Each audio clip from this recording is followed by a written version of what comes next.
큐티아 여러분 안녕하세요. 오늘은 5월 26일 수요일이에요. 함께 기도하고 오늘의 큐티 시작해요. 하나님 아버지, 오늘 아버지의 말씀 앞에 서게 하시니 감사합니다. 예레미야 말씀을 계속 묵상하고 있는데 이 말씀을 묵상할 때 저희 자신뿐 아니라 저희가 함께 어울려 지내는 우리의 공동체와 또 이 나라까지도 가슴에 품고 기도하며 무엇을 할 수 있는지 고민하는 그런 저희가 되도록 인도해 주세요. 예수님 이름으로 기도합니다. 아멘.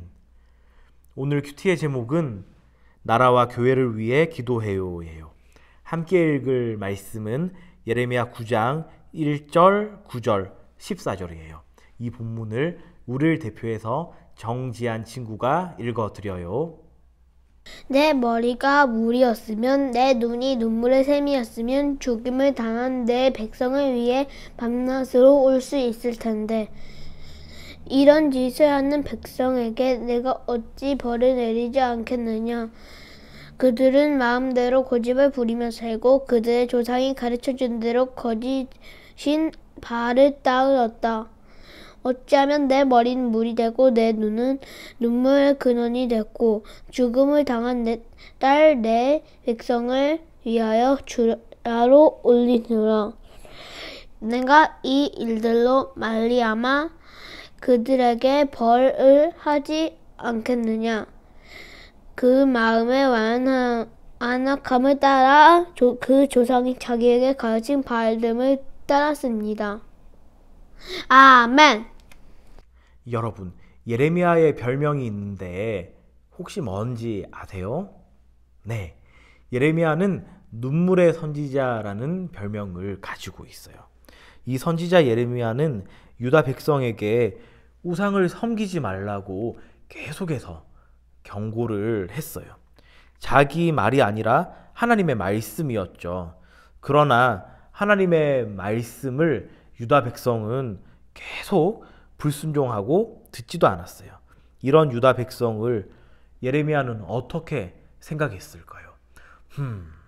하나님의 말씀을 듣지도 않아?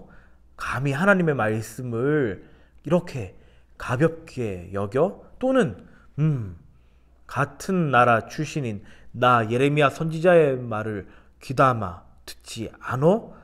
이 백성은 혼이 좀 나야겠는데? 이렇게 생각했을까요? 아니에요. 그들을 사랑하며 안타까워했어요. 하나님께서는 불순종하는 그들에게 벌을 내리겠다고 다시 심판을 경고하셨거든요. 그러자 이 예레미야는 심판을 받게 될 백성을 위해 눈물 흘리며 하나님께 기도했어요. 그 말씀이 1절에 기록되어 있는데 같이 살펴봐요. 내 머리가 물이었으면 내 눈이 눈물의 샘이었으면 죽임을 당한 내 백성을 위해 밤낮으로 올 수 있을 텐데 이만큼 자신의 몸을 물로 또 눈물의 샘으로 비유하면서 이 백성을 위해서 자기 백성을 위해서 울며 기도할 텐데 라고 하나님께 읊조리기까지 했어요. 비록 유다 백성이 하나님의 말씀이 아닌 자기 마음대로 고집을 부리며 조상들이 가르쳐준 대로 바알을 따랐지만 이 예레미야 선지자는 그들을 사랑하며 눈물을 흘리며 기도했어요. 이처럼 하나님의 사람은 나라와 교회와 가족을 위해서 간절히 기도하는 그런 사람이에요. 우리도 우리 나라와 교회와 이웃과 가족을 사랑하는 마음으로 간절히 기도하는 그런 멋진 큐티아이 공동체 되길 주님의 이름으로 축원합니다. 오늘의 질문이에요. 예레미야는 심판을 받게 될 백성을 위해 어떻게 행동했나요? 이 질문의 답은 심판을 받게 될 백성을 위해 눈물을 흘리며 하나님께 기도했어요가 되겠죠.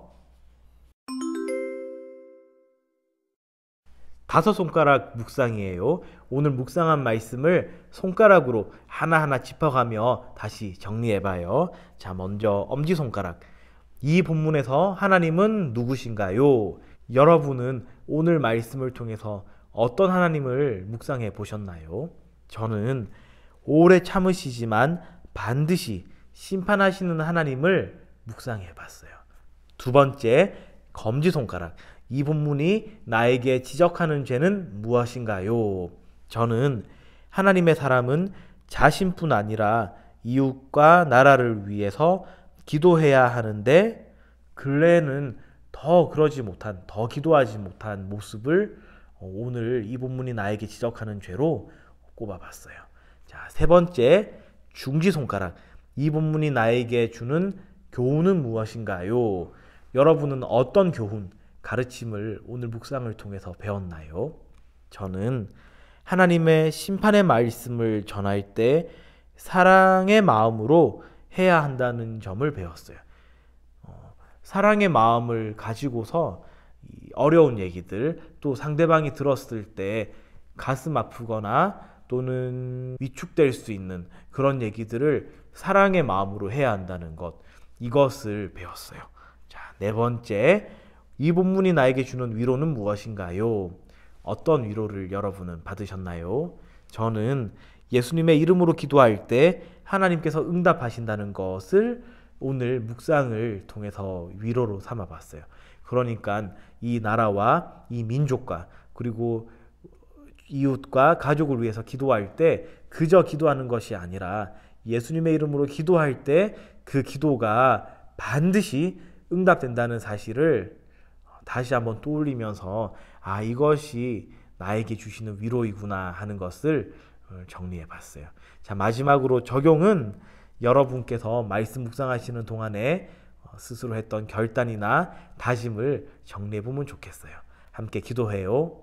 하나님 아버지, 오늘 말씀을 통해서 나 자신뿐 아니라 나라와 이웃과 가족을 위해서 기도해야 한다는 의무와 책임이 우리에게 있다는 것을 깨닫게 하시니 감사합니다. 저희가 주님의 이름으로 기도할 때에 응답되는 놀라운 역사를 경험하게 해주세요. 예수님 이름으로 기도합니다. 아멘.